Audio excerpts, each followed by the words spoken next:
We gonna get it done. Sass. Makeup and ministry. Studying about Mary and Martha. We all have a little bit of Mary and Martha in us, don't we? Mary and Martha were sisters. They had, you know, that famous brother that was like resurrected.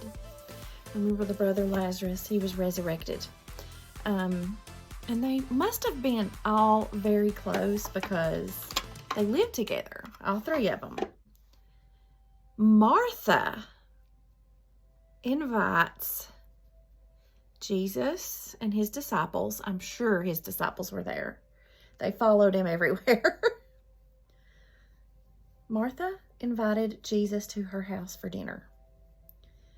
And I'm sure that this was something like game night at your best friend's house and a lot of people to feed. And so I'm sure Martha was counting on Mary to help. I mean, she is like her sister. But, you know, Mary is sort of like me. Mary is the quirky sister. Mary wants to be where the action is. She doesn't want to be behind the scenes. Cooking and cleaning and serving. She wants to be sitting at Jesus' feet. That is where she is. And you know, I'm sure Martha had planned this big feast. I mean, because they truly believed Jesus was the Son of God. So of course she's going to, and you know, I'm sure, and at this time they all thought he was going to set up his earthly kingdom, you know. So she's like, not only are we friends with Jesus Christ, but he's going to be king and he's going to come and eat at my house. So I'm sure she was just, had made the menu, had went to the market, had it all planned out. And all along, Mary had said, yeah, I'm going to help.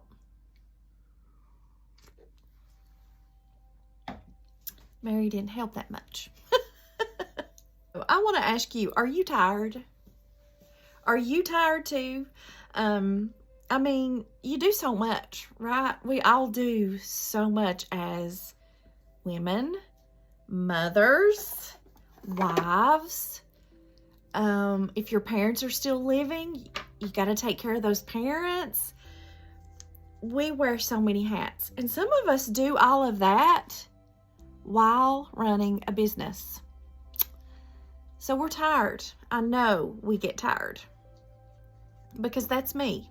I'm definitely Mary and Martha, and I'm also a little bit of that Proverbs 31 chick. Only I'm a little bit more of a hot mess, and I'm trying to get my stuff still together. I'm definitely more Mary than I am Martha. And you know, a lot of times I will sabotage myself. If you're like me, I procrastinate and I let things pile up. Chores that need to be done, things I need to do. You know, I always need a certain pair of underwear or a certain bra, and it's still in the laundry. So, and I find that when I know I have a lot to do, especially if it's something I don't like housework, I will sabotage myself. I will get overwhelmed about thinking about everything I've got to do, and I'll shut down. And I shut down, it paralyzes me, and I end up getting nothing done. I mean, literally nothing. And you know, mom on lockdown ain't good for nobody. It ain't good for kids. It ain't good for hubby. It ain't good for mom. Mom on lockdown is not good for anyone. There are women just like us in the Bible. And the women that I'm talking about are Mary and Martha. And like I said, most of us, a lot of us are both of those women. At times, I am a kick butt Martha. I can do it all. I can do the grocery shopping and remember to pay the light bill and remember to pick the kids up and remember that I'm helping them with a fundraiser. I can also get supper made, and I can make the sale. I like to sell. I sell makeup. So I like that part too. I like having my own business. And there are days that I can do all of that. Are you with me? And then there are those Mary days where I just want to chill. I want to sit. I know that there is like a dinner that needs to be done and some things that need to be prepared and some things that probably need to be cleaned up, but I'm Mary on those days and I don't get a whole lot done on those days. So yeah, most of the time I'm two different people. If Martha is the mom that has it all together, Mary is the hot mess. Mary is the one that agrees to make cookies for the fundraiser. She agrees to help her sister make dinner for the whole family. So Martha's like super mom and Mary is like messy bun, hot mess mom. And you know what? Both of these types are essential to a happy life. I mean, there are some times that the dishes just need to wait. There are just times that, listen, dishes can wait because the dishes will always wait on you. I promise you, you can leave those dishes in that sink. You can leave the laundry in the dryer a few minutes and it will wait for you. It will be right there waiting for you when you're done doing what you need to do at the minute.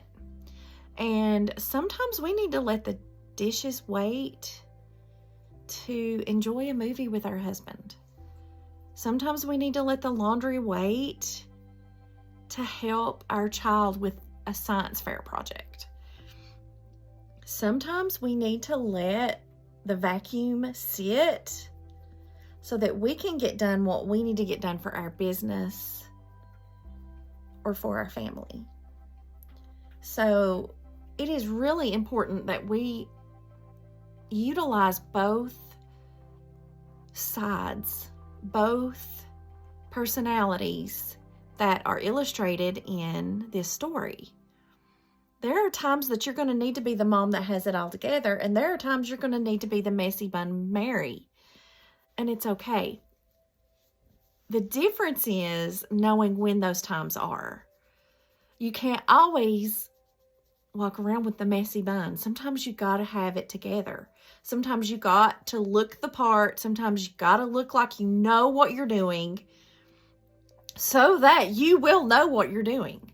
I'm not excusing laziness, and I'm not excusing bossiness, because both of these women can go to an extreme. Like I said, I sometimes shut myself down if I feel like I have too much to do. It overwhelms me, and the dread about having to do so much will shut me down and it will paralyze me. I will use that as an excuse to be lazy. And then, if you're always the mom, the wife, the one who has it together to the point where you're kind of a know-it-all and you correct everybody all the time and you tattle, sort of like how Martha was doing. Martha knew her stuff. I'm sure Mary knew how to do the stuff too. Mary was in there sitting at Jesus' feet. But Martha knew her stuff, and she got kind of an attitude about it. She kind of acted like a tattletale, or a brat, I guess you should say. So Martha, with her little bratty attitude, finally gets fed up. My sister will not get up off her lazy butt and help me, and I'm frankly tired of it. And you know what? There's somebody here that I can tell, and I'm sure that he will make her help. I'm sure that he will. I'm going to tell on her. I'm going to tell Jesus on her. And I can see her because I've had this attitude at times. I've had this attitude with my family before, like with my husband, and with my son. Like, don't you see what all I'm doing? Like, I'm doing all this stuff. I'm always taking care of the kids. I'm always taking care of the animals that I wanted. I'm the only one that ever loads the dishwasher. And I'm the only one that ever starts the dishwasher. And I'm the only one that ever unloads and puts the clean dishes away. So Martha kind of had that attitude. So she goes to Jesus and she's like, I'm doing all this stuff. I invited you over. I cleaned the house. I made dinner for all of us. And here is Mary sitting here, not helping me do anything. I don't have any help in the kitchen. And it was just like she was saying, okay, Jesus, what are you going to do about that? What do you have to say about that? I can hear it right now. And, you know, I can put my little sassy attitude in it too, because I can be Martha sometimes. I can be Martha. I can be bratty. I can be spoiled. I can be entitled. Feeling entitlement. I can cop attitude. But you know what Jesus said? And I'm sure Mary was like, Mary probably caught Jesus' head turned and went. But Jesus took up for Mary. He totally took up for her. I mean, here Martha is. Poor Martha. There is a part of me, I really do feel sorry for her. Because, you know, I've been both. I've been Martha, who's got to get it all done. And I've been the Mary, refusing to help and doing what I want to do. But what did Jesus say? What did Jesus say to her? He said, Martha, Martha, you are so worried about so many things. And he said, but Mary has chosen to sit in here at my feet and to listen to me, to listen to my word. I'm not going to take that away from her. I'm not going to make her get up and act like you just to suit you. Oh, wow. That'll preach right there. You know, we're all made with certain gifts, certain talents. We are all chosen for a certain life assignment. And it's so important that we respect that in others as well. Not everybody's going to be like you. Not everyone is going to always have it together. Not everyone is going to worry about the party and about how to cater it and about if you run out of sausage balls. Not everybody's going to be worried about that. There are going to be some people who are just there for the party. And you got to be okay with that. Because you not being okay with that isn't going to change that one who is okay with what she's doing. There's no good sister and no bad sister. Martha isn't the bad guy. Mary isn't the lazy one. Each definitely have a certain place and a certain time and a certain use. And you can have it all together. You can have the cookies made on time for the party. You can have the dinner made perfectly, and you can still be miserable and make everybody miserable around you. And just like the woman who has it all together, the woman who doesn't have it all together, sometimes that's not fun when you need things together. So you can be a carefree, free spirit and really just be living life for the party and really be a burden to the bigger picture. So there is no bad guy here and there is no good guy. But there has to be priorities and there has to be timing. And what makes the difference in life? I'm going to give you the secret, okay? Are you ready for this? This is a great secret. Here is the secret to both of these women being a success in who they are.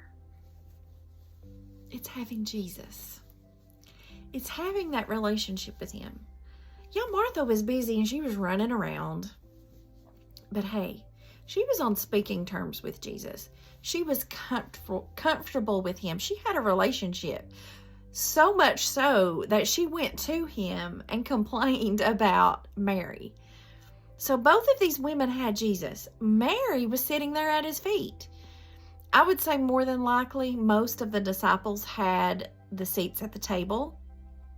And that didn't bother Mary anyway, because she was able to be front and center. She was right there at his feet. She was able to hear every word he said. Both women knew Jesus. Both women had a relationship with him, both women were on speaking terms with him. Martha knew he would listen. Mary knew he would listen. So the essential part of being a success and being a free spirit is to not forget to sit at Jesus' feet. I want to go a step further. Jesus said to Martha, I'm not going to take Mary's reward. So it's so important that we realize that each relationship, each individual relationship with the Lord has a reward. And Mary chose more wisely at that moment than Martha did. And it's obvious that Mary chose more wisely, and you got to catch on to this, because Mary wasn't complaining. Martha was complaining about her situation, not Mary. So Martha is probably the one in this story that needed to adjust her priorities and change her perspective just a little bit.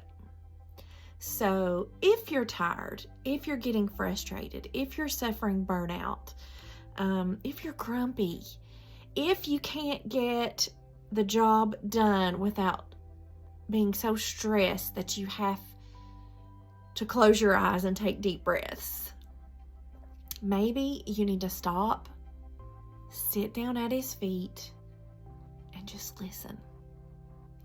Just listen to his words. Listen to what he's got to say. And sit there and regroup. That is the key to an already successful woman who can do anything.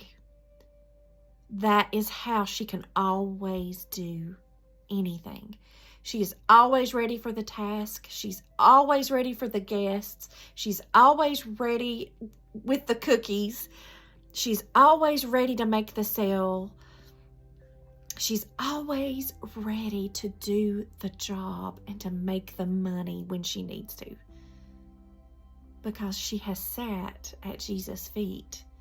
She has listened to his words. Oh, wow. And she's actually heard him give her the blessing. You're here. I'm not going to take that away from you. Wow. He said, Martha, you are worried about so many things. And Mary's chosen to sit at my feet. And I'm not going to take that from her. And This is a really important lesson to all of the go-getters out there. The people who put in all the hours, and the one who stays up late making sure the cookies are made, making sure the laundry's done. That sometimes it's not enough to just have Jesus in your house and to just welcome him there. Sometimes you need to sit at his feet. You're only going to find your source of joy. You're only going to find a cure for burnout when you're sitting at his feet. So, are you settling with just having Jesus somewhere in your house? Is that why you're tired? Is that why you're burnt out? Is that why you're grouchy? Is that why you're feeling stress instead of joy?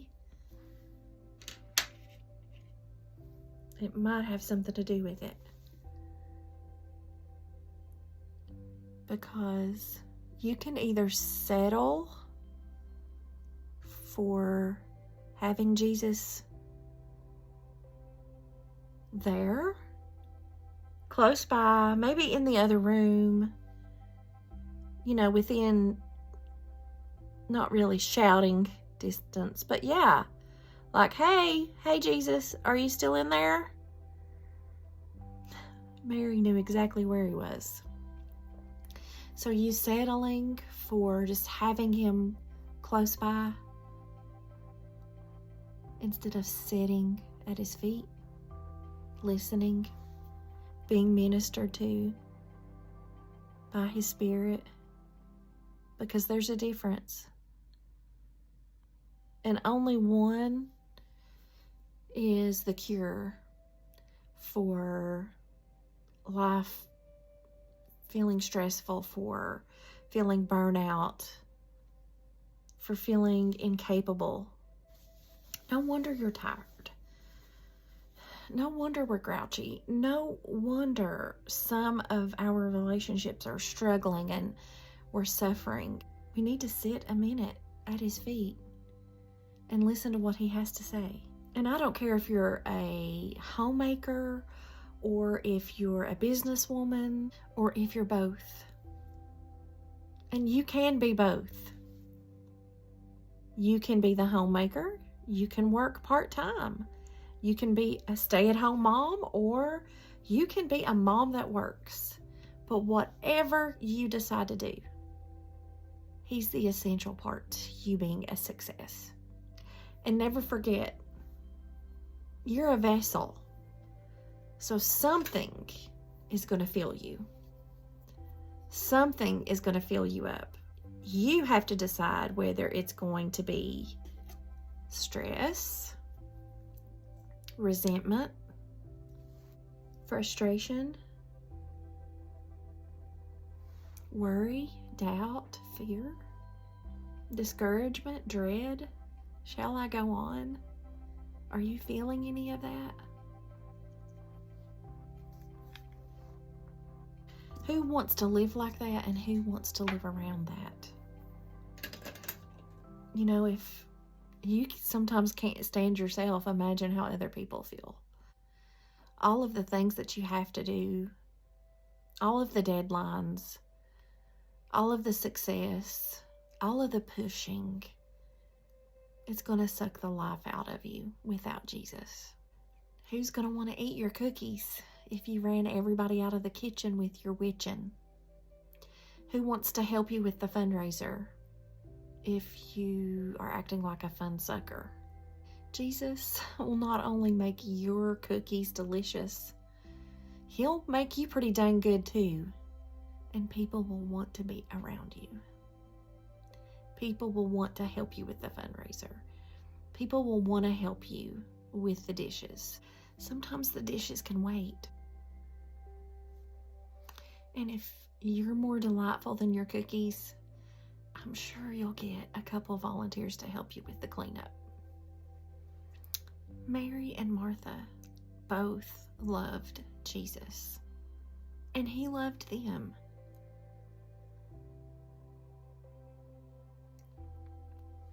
They wanted him there, and he wanted to be there with them. Martha was content to have him somewhere throughout the house, to know that he was close by, that if she needed something, she could go talk to him. And Mary, she was more than happy to neglect her chores and to sit there hanging on every word, listening. And they both loved him, and they both served him in their own ways. You may be created to be the Martha. I may be created to be Mary. There's probably a little bit of both in us, but just remember, whoever you are, if you're so busy doing things, taking care of your family, doing work for Jesus, doing the fundraisers, working all the time, making sure the dishes are in the exact spot. If you're doing all of that, make sure you're spending some time at Jesus' feet, because it's not going to matter what you get done. That's not what's important at the end of the day. What matters is your priorities. That's what matters.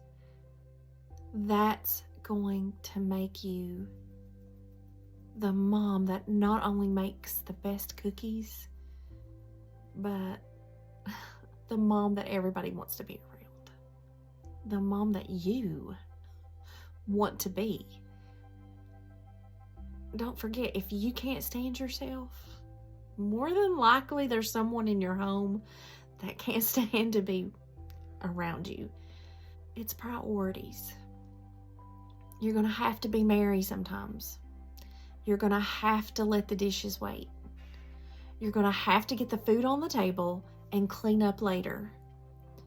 I just pray for all of us right now, all of us who are struggling, all of us who are tired, all of us who need help and want it desperately, and we're looking at other people to help us when Jesus is the help. Jesus is the help. I just pray for you right now, if you're needing that help. I just pray that you will give him 5 minutes of deep breathing and breathing in his presence and just speaking his name and enjoying who he is. It's going to make a difference in who you are. It's going to make your cookies delicious, and it's going to make you pretty dang good too. So don't forget, Martha, sometimes you got to be Mary. And Mary, sometimes you got to be Martha. So if you're tired, if you need some refreshing, you don't really need anybody else's help but his. So ask him. It's that simple. Just ask him for help. If you enjoyed this video, I'm asking you, please subscribe, like it, share it, tell your friends about it. I'm called by God to encourage other women, because I know what it's like to be Mary.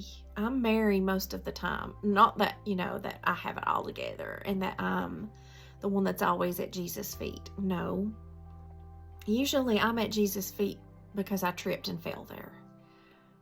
And I've made some big messes. I'm the messy bun mom. The, oh my gosh, I need underwear wife. So I know what it's like to need the Lord to just make it through the day. And so if that's you, like and subscribe and share this. I also have a podcast called Moxie Girls Move, and it's on Spotify. So subscribe to that, like and share. I hope you have a blessed day, and just take a minute and sit at Jesus' feet today. I promise you'll love it. I love you. See you back here soon.